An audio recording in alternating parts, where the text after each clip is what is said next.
Hello students and welcome to lecture 9 of heat and mass transfer. In this lecture we are going to talk about the heat transfer due to convection. We are familiar with the three modes of heat transfer, which are conduction, convection and radiation. Specifically talking about convection, which is the heat transfer due to the motion of molecules, or mainly fluid molecules, which carry heat from one place to another. Uh, to talk specifically about convection, it is the mode of heat transfer between a solid surface, so it will need a solid surface and adjacent liquid or gas molecules that are in motion. So when gas or a liquid in motion becomes in contact with a solid surface, it takes away or gives heat to the solid surface, and then this is due to the combined effect of conduction and fluid motion. So conduction occurs within the molecules and then fluid moves from that place to another place, so it again takes away the heat. So this combined effect of conduction and fluid motion is actually termed as convection. Okay, the energy is carried away from the surface by convection. All right, now this occurs because of these two factors. One is the the random motion of the air molecules, which was actually when we talk about conduction. Conduction is the heat transfer because of the random motion of molecules. But there is another factor which is fluid motion involved in this case, and that is the bulk or macroscopic motion of air, and removes the heated air near the surface and replaces it with the cooler air. So let's say there is a this hot block having a surface area AS, okay, and air is flowing over this surface with a certain velocity, whatever. Okay, uh, now what happens is that heat transfer from this surface to the air, which is the rate of heat transfer due to convection. Okay, and as you can see that velocity near the surface is lower, but as you go up or away from the surface, the velocity actually increases. Similarly, the temperature um, near to the surface is higher, as you can see here. So you have a more temperature because the surface is hot, and as you go away from the surface, the temperature reduces and gets even lower. Okay, now this is what the convection means, that it is because of the random motion of the molecules, as well as it is uh, because of um the flow of air or the fluid that carries away that heat to a different location. Okay, so it's a combination of conduction and fluid motion, and that is what we call the convection. Okay, now there are two types of heat transfer due to convection. One is forced and one is natural or free convection. So force is when fluid is forced to flow over the surface. Okay, so it would be due to certain equipment like fan, pump or wind, and you are forcing the air. Like for example, in this case you are forcing the air with the fan over this hot egg. Okay, and then the heat transfer from egg to the air is due to the force convection.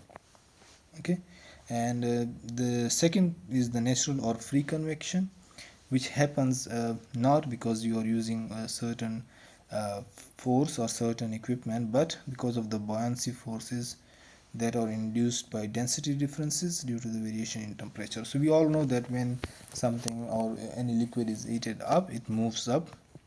When the temperature is, for the molecules, the temperature is lower, they move down. Okay, so that happens due to because the density varies with temperature. So the lower density, it goes up, the higher density, it goes down.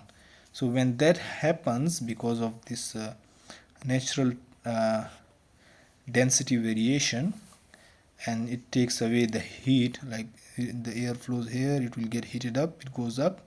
Okay, so that is actually taking the heat from the egg to the top. okay, and that is taking place naturally because as it heats up, density reduces and it goes up. So that convection and that heat transfer is actually called natural or free convection. Okay, heat transfer process that involve change of phase. For example, you are changing liquid to a gas, or maybe water to vapor. That is also considered as convection process, because fluid motion during this process fluid motion induced during this process, and the process of rise of vapor bubbles during the boiling, or falling of liquid droplet during condensation. So if it is boiling, so it is taking the heat from the surface, and then vapors go on in and go into the air, so it is taking the heat out of the surface. Similarly, if there is a condensation, so it is actually getting condensed on the surface. Okay, so there is again these cases are again considered as the convection. Okay, now how do we calculate the rate of heat transfer during this case, like during the convection? For that, we have the uh, rate of convection heat transfer is proportional to the temperature difference. So whatever the rate of heat transfer is, it is the proportional to the temperature difference. So you have a temperature at the surface, Ts, and then you have a temperature very far from the surface. Okay, that would be temperature of the environment or whatever place there is, but it is quite farther from that surface. Okay, so that is taken as T infinity or T ambient, whatever you call it. So you have the temperature difference between Ts and the environment temperature. So your heat transfer will be actually proportional to this temperature difference. The more the temperature difference, the more will be your rate of heat transfer. Similarly, this rate of heat transfer is also proportional to the surface area. So if the surface area is more, it will be having more heat transfer. If the surface area is less, you will have a less heat transfer. Okay, and then we combine these two to give us the proportionality sum. If you change this proportionality to equality, you get a coefficient H. Okay, and this H is actually the convection heat transfer coefficient, which actually depends on certain factors that vary the rate of heat, which we will discuss in the next slide. But overall, if you insert this value over here, you get this equation of rate of heat transfer due to convection, and this equation is actually known as Newton's law of cooling. Okay, which actually tells us that if you have a temperature at the surface and you have a temperature farther from the surface, then your rate of heat transfer due to convection will be equal to the coefficient of convection coefficient of heat transfer times the surface area times the temperature difference. Okay, so that is the Newton's law of cooling, and this is what we use when we want to calculate the rate of heat transfer due to convection. All right, now let's see each term here. So we have this H, which is the convection heat transfer coefficient. Then we have a surface area, which is the surface area through which convection heat transfer take place, like in this case this one. And then you have a temperature of that surface, so this would be the temperature of this specific surface. And then this T infinity is this temperature, which is temperature of the fluid much farther from the surface. All right, and finally you have this H. Let's go into that and see what factors it depends on, because in case of conduction we had thermal conductivity as the constant, which depends on the material properties again.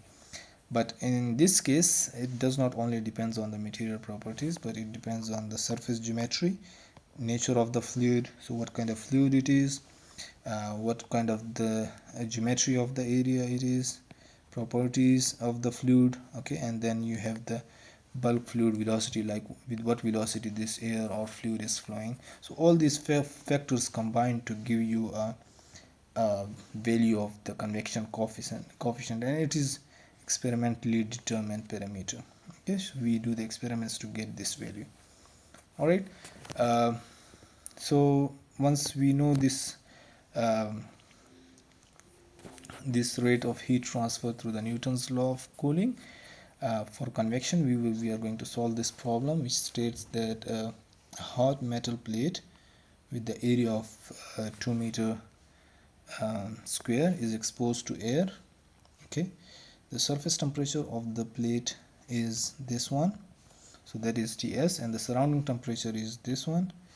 The convection heat transfer coefficient is this one. Find the rate of heat loss by convection. Very simple, straightforward. So we are just going to solve it very quickly.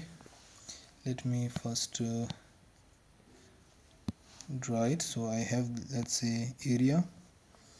Okay, so this is my area, which is actually 2 meters square. Okay, that is given here. It is given here, and then you have a temperature of this surface, which is 80. So the temperature here is Ts is equal to 80 degrees centigrade. Okay, and then you have the surrounding temperature, that is 30 degrees centigrade. So somewhere far from this region I have the surrounding temperature, which is T infinity. Okay, and finally the convection heat transfer H is given, so you have H as well. Now what we want is find the heat loss or rate of heat loss, which would be Q dot, and we know it is equal to A HAS and Ts minus T infinity. Okay, so Q dot will be equal to 15 times 2 times, now it is a temperature difference, so you can take it in Kelvin, you can take it in degree centigrade, it will give you the same value because it is the difference, so won't matter. But usually it's better to convert from degree centigrade to Kelvin, because this is also in Kelvin, your H is in Kelvin, so better to convert those in Kelvin as well. I'll just keep it as it is because it is difference, so 80 minus 30, so the difference would be the same whether it is in Kelvin or in degree centigrade. So that's 15 times 2 is 30 times 80 minus 30 is 50, so your rate of heat transfer becomes equal to